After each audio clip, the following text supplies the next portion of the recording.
Hello children, today we'll start the 6th chapter of social studies, that is our constitution. Now, talking about our constitution and its basic features. So in this chapter we'll study about three things. The first is Constitution of India and its brief history, means from where it all started. And second is fundamental rights and duties. Third, importance of directive principles. So in this chapter, these three main topics will be the highlight of this chapter. So now first of all, talking about Constitution of India.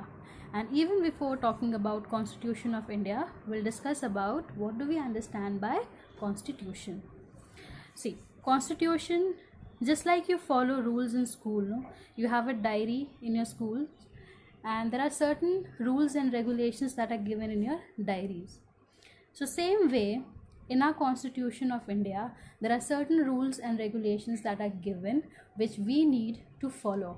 We means the people of India, the people of our country, we need to follow those rules and regulation.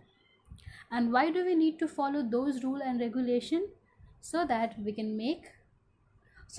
become a better person and we can make a better world, we can make a better place where we are living. So second thing, why Constitution was written?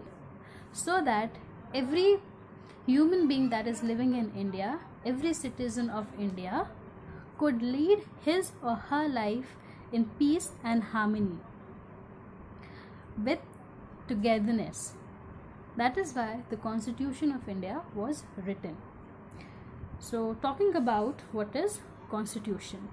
So Constitution, it says that it is a set of rules that guides how a country, state or other political organization works.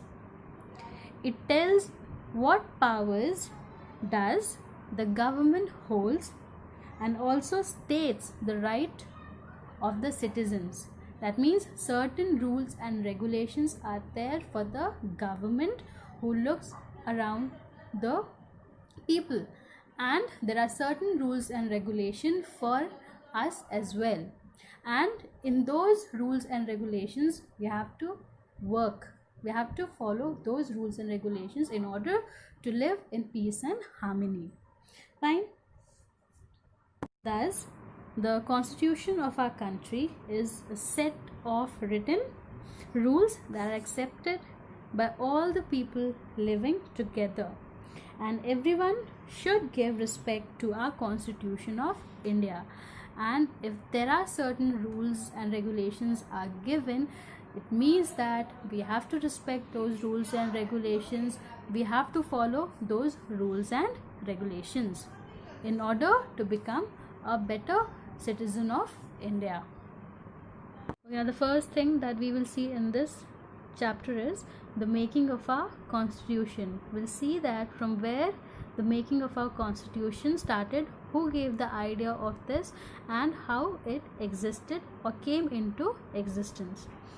So the first paragraph says that before India became independent, it was under the British rule. The British ruled India with a set of rules and a structure of government that was based on the model they had back in Great Britain. Indians had no say in their governance and their interests were largely ignored. So we all know that India was ruled by Britishers. For a long years we were under the British rules. And how we were under the British rule? We worked under them and we were not allowed to live a life that we live nowadays. We were forced to work under them just like a bonded laborers, and even when we wanted to do things of our own interest, we were brutally punished for that.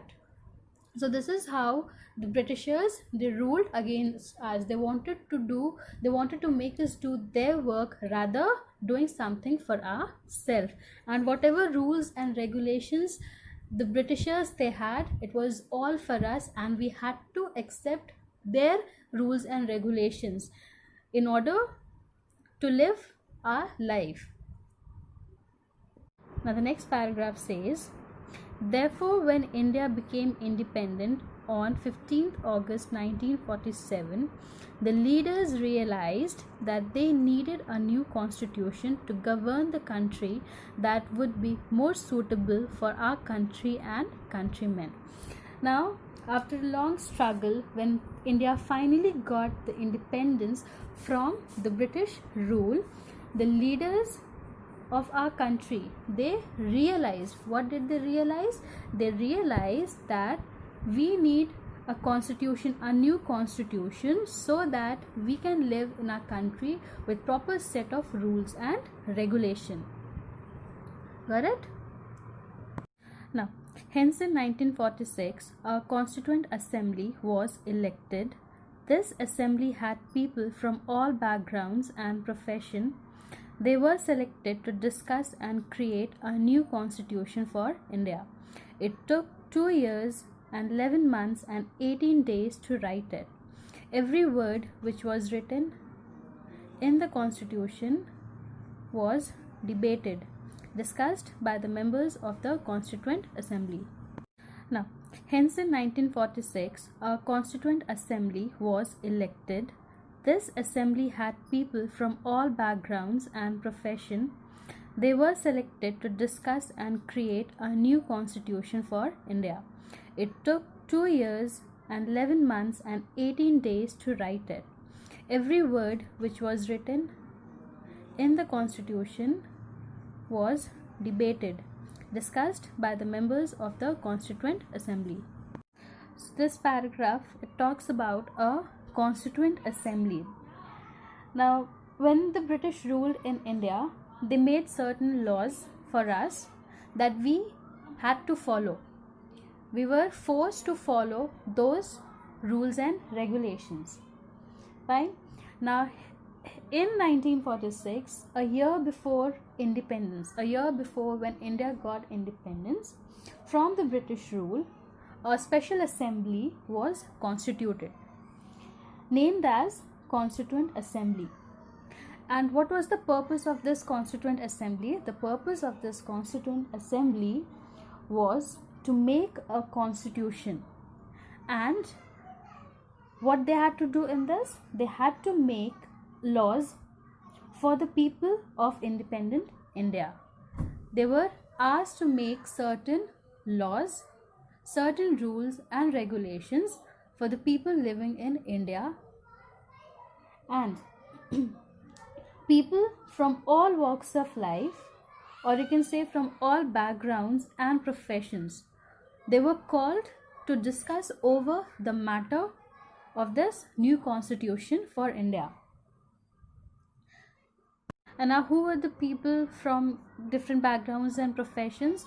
They were the professors, the doctors, the farmers, the teachers and the businessmen. All group of members were called to discuss over the matter in making of the Constitution of India. And as it is given in the book, it took 2 years, 11 months and 18 days to write it, which is very close to 3 years. And it also says that every word which was written in the constitution was debated. That means by all the group of members that belonged to the Constituent Assembly, every constitution was discussed and then it came into existence. The committee of 6 members called the drafting committee was given the task of drafting this new constitution. It was headed by Dr. B.R. Ambedkar. Therefore, Dr. Ambedkar is also known as the father of Indian Constitution. Finally, on 26 November 1949, all the members of the Constituent Assembly signed the draft and created our constitution. The constitution came into effect on 26 January 1950. This day is celebrated as the Republic Day. In 1950, the constitution had 395 articles in 22 parts and 8 schedules. Now, what happened next in making of our constitution? A group of committee members, that means 6 members of committee were called, and they were known as the drafting committee. And what was the purpose of this drafting committee? They were given a task to draft the new constitution, and this drafting committee was headed by Dr. B.R. Ambedkar, and thus Dr. B.R. Ambedkar is also known as the father of the Indian Constitution. Now the question arises, why was he known as the father of Indian Constitution? Because he greatly contributed in making the Indian Constitution. Now finally, after the years of struggle, the members of the Constituent Assembly in November 1949, they signed the draft and created the constitution. Finally, the constitution was prepared and it was signed by the Constituent Assembly. But when it was came into existence, when it took force on 26th January 1950, the day we celebrate as the Republic Day. And what was present in the Constitution of India? It had 395 articles in 22 parts and 8 schedules. Different laws and regulations were present there in the Constitution of India. Now the most important features that was from the Constitution of India was the preamble, fundamental rights, fundamental duties, and directive principles of state policy are some of the important features of the Constitution. So basically in this chapter, our Constitution will talk about these many features that was there in the Constitution of India. So for today, we'll stop till here only. In the next part of the video, we'll start with the preamble. Till then, take care.